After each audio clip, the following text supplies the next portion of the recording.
Well, today's November 30th. My wife and I, there's Renata, we're just dropping our son Solomon off back up here at Highlands College after driving 10 hours. Come on, somebody. Beaumont to Birmingham. I mean, this morning when we left Texas, people were swimming in the Gulf. But we get up here and it's brr up in Bama. You know what I'm saying? Got to even put its old toboggan on. Anyway, here we go. Let's walk through the book of Luke together this December.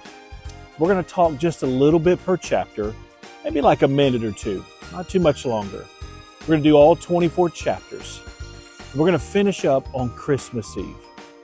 But first, let's just do a little overview of Luke.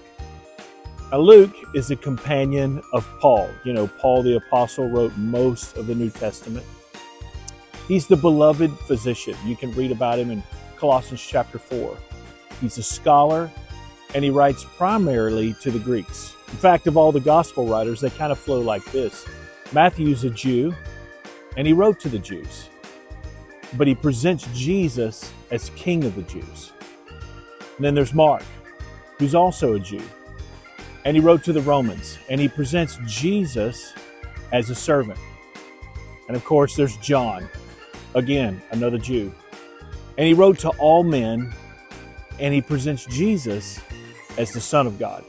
Now, here's the cool part. Luke is a Greek, and he writes to the Greeks primarily. And he presents Jesus as the Son of Man. I love that. Super cool. Because, see, I've read where Greeks were fascinated by guys like Aristotle and Plato's ideal man. So Luke writes of Jesus as the Son of Man, the perfect man. Just amazing how our Father orchestrates things. So I'm excited. I realize it's going to be a busy month for all of our families, yours and mine.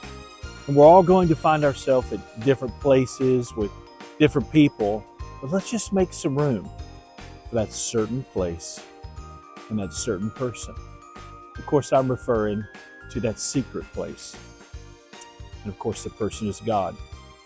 Let's make room for him in our schedule. Let's do it, and do it daily.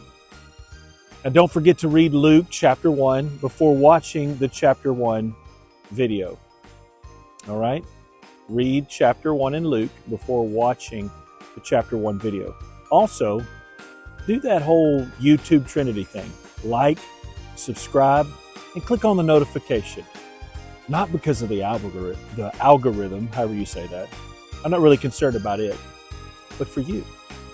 I want Holy Spirit to show you more of Jesus as we journey towards celebrating his birth, Christmas. See you in chapter 1.